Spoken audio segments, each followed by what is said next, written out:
দখলদার ইসরায়েলি বাহিনী এবং ফিলিস্তিনি পুরোদমে যুদ্ধ চলছে, জানিয়ে দিব হাতে থাকা সর্বশেষ আপডেট আন্তর্জাতিক সংবাদ। প্রথমে এই সংবাদ শিরোনাম। ইসরায়েল এখনো সন্ত্রাসী গোষ্ঠীর মতো হামলা চালাচ্ছে, বললেন এরদোগান।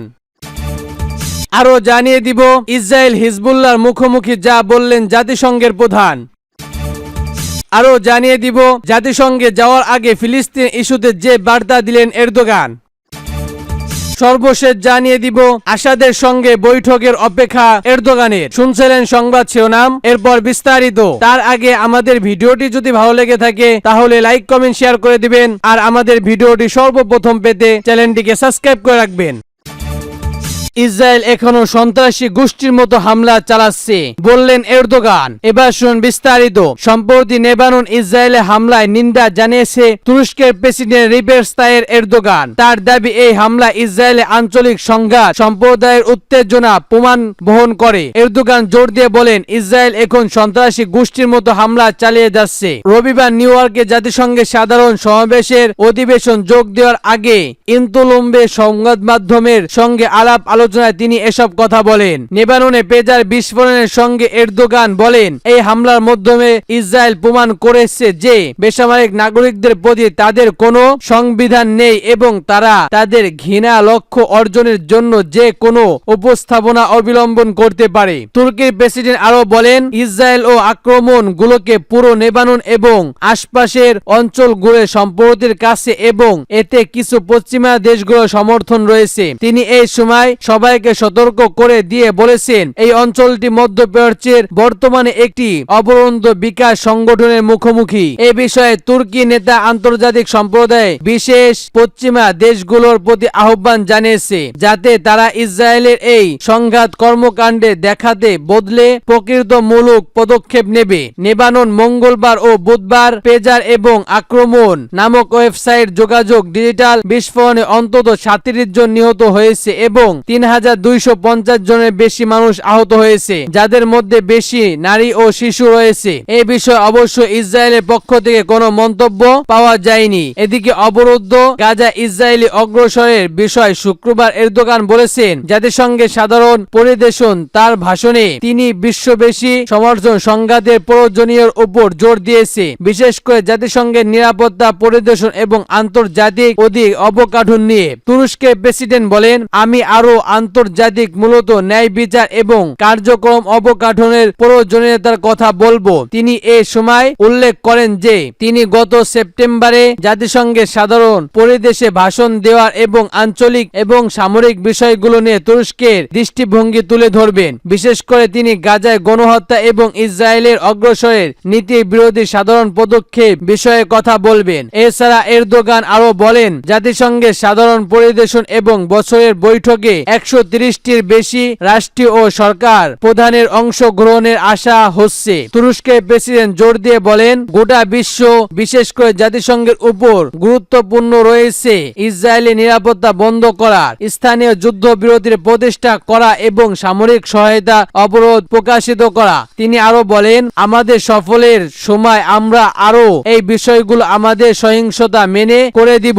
নেতানিয়াহু তার নেটওয়ার্কে তাদের উদ্বেগ মর্মত বাস্তবায়নের জন্য উদ্বেগ প্রচারের প্রশ্রয় নিচ্ছে। মন্তব্য করে এরদোগান বলেন আমাদের প্রথম কিবলা আল আকসা মসজিদ আক্রমণের ও হয়রানি কোন নৃশংস শতরঞ্জ অংশ। তুর্কি মুসলিম হিসেবে আমরা এই বিষয়ে আমাদের সহিংসতা মাত্রা বারবার প্রকাশ করেছি। আজও আমাদের অবস্থান একই। এই অঞ্চলে এবং বিশাল বিপর্যয় হাত থেকে রক্ষা করার জন্য ইসরায়েল উপর চাপ আরো বাড়াতে হবে। এদিকে সিরিয়ার ইস্যুতে তুরস্কের প্রেসিডেন্ট বলেছেন তুরস্ক এবং সিরিয়ার কর্মকর্তা স্বাভাবিক করার জন্য আমরা আশা আল আকসার সঙ্গে বৈঠক করার জন্য দেখেছি। এখন আমরা আমাদের প্রক্রিয়ার জন্য অপেক্ষা করছি। সূত্র এনাদোলু এজেন্সি। ইসরায়েল হিজবুল্লাহর মুখোমুখি যা বললেন জাতিসংঘের প্রধান। এবার শুনুন বিস্তারিত।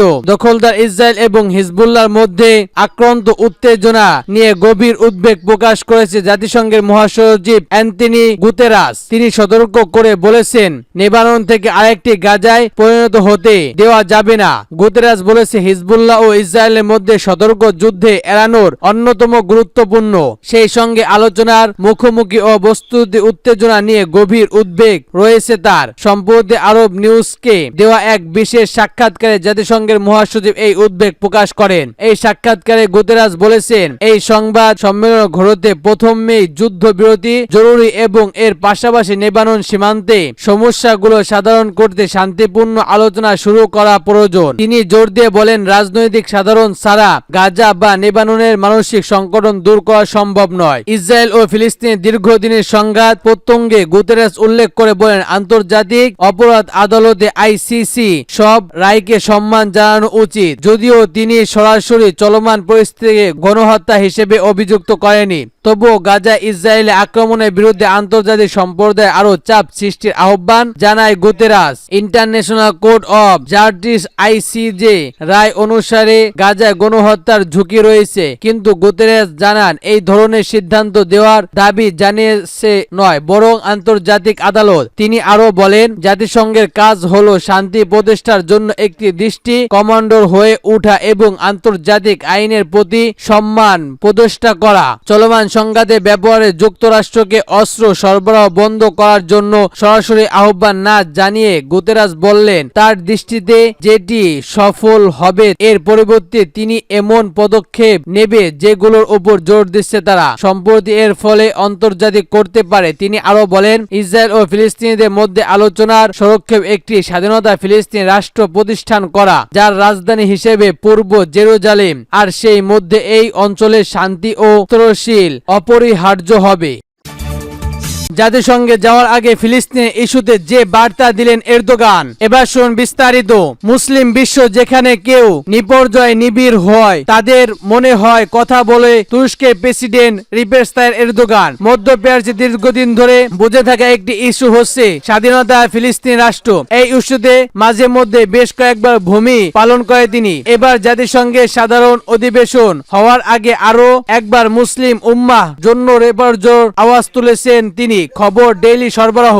নিউ ইয়র্কে জাতিসংঘের ৭৯তম সাধারণ অধিবেশন হওয়ার আগে ফিলিস্তিনিদের ন্যায় বিচারের ব্যাপারে নিজের প্রস্তুতি পূর্ণবক্ত করেছে এরদোগান। এবার প্রতিশ্রুতি দিয়েছেন জাতিসংঘের মতো বিশ্বর মঞ্চে দাঁড়িয়ে ফিলিস্তিনিদের কথা বলেছেন তিনি। এরদোগান বলেন, ফিলিস্তিনি জনগণের স্বাধীনতা, মর্যাদা ও ন্যায় বিচারের এই লড়াইয়ে তুরস্কের তাদের সঙ্গে দৃষ্টিভাবে রয়েছে। আন্তর্জাতিক সম্প্রদায়ে অগ্রগতি দিয়ে এই ইস্যু সাধারণ করতে হবে, আর এই অঞ্চলে যেন ন্যায় বিচার ও দীর্ঘস্থায়ী শান্তি ফিরে আসে তা নিশ্চিত করতে হবে। বছর খানেক ধরে চলা গাজা যুদ্ধ এখনো থামতে কোনো সম্ভাবনা নেই, আর পদক্ষেপ পর্যবেক্ষণ চলেছে। জাতিসংঘের মঞ্চে দাঁড়িয়ে ফিলিস্তিনিদের জন্য আন্তর্জাতিক সম্প্রদায় আরো সমর্থন আদায়ের চেষ্টা করেন তিনি। উল্লেখ্য, মঙ্গলবার সমাবেশের প্রথম দিন এই আন্তর্জাতিক কর্তৃপক্ষে এরদোগান জাতিসংঘের ফিলিস্তিনি পূর্ণ সমর্থনের জন্য আহ্বান জানান বলে জানানো হয় প্রতিবেদনে। আরো জানিয়ে দিব, আসাদের সঙ্গে বৈঠকের অপেক্ষা এরদোগানের। এবার শুনুন বিস্তারিত। তুরস্কের প্রেসিডেন্ট রিসেপ তাইয়িপ এরদোগান জানিয়েছে তিনি সিনিয়র প্রেসিডেন্ট বাশার আল আসাদের সঙ্গে বৈঠক বসতে প্রস্তুত এবং অলঙ্কার অনুরোধের জবাবে দামেস্কের প্রতিরক্ষা মন্ত্রীর পেতে অপেক্ষা করছে। শনিবার জাতিসংঘের সাধারণ পরিষদের অধিবেশনে যোগাযোগের জন্য যুক্তরাষ্ট্রের উদ্দেশ্যে রওনা হওয়ার আগে এক সংবাদ সম্মেলনে তিনি এ কথা বলেন। এরদোগান এ সময় বলেন, তুরস্ক ও সিরিয়ার মধ্যে সম্পর্ক স্বাভাবিক করার জন্য আমরা ইতিমধ্যেই বাশার আল আসাদের সঙ্গে বৈঠকের ইচ্ছা প্রকাশ করছি। তুর্কির প্রেসিডেন্ট বলেন, আমরা সিনিয়র জবাবের অপেক্ষায় আছি, আমরা আলোচনায় প্রস্তুতি আছি। আমি বিশ্বাস করি যে এই বৈঠকে আমাদের সম্পর্কে নতুন অধ্যায় সূচনা হবে। এরদোগান এই মন্তব্য রুশ গণমাধ্যম স্টোরিং তার প্রতিবেদনে প্রকাশ করেছে। প্রত্যঙ্গ 2011 সালে সিরিয়ার গৃহযুদ্ধ শুরু হওয়ার পর দামেস্ক ও আতঙ্কার মধ্যে সম্পর্ক ভিক্ত হয়ে ওঠে, তবে সম্প্রতি মাসগুলোতে এই সম্পর্ক পূর্ণাবস্থার প্রচেষ্টা বৃদ্ধি পেয়েছে। এ বিষয়ে সিনিয়র প্রেসিডেন্ট বাশার আল আসাদ জানিয়েছে, সিনিয়র জাতীয় সম্পর্কে রক্ষার দাবি আলোচনার সুযোগ থাকে, তবে তিনি তুর্কি নেতার সঙ্গে শীর্ষ বৈঠকের জন্য প্রস্তুত। সূত্র এনাদোলু এজেন্সি ও মেহের নিউজ এজেন্সি।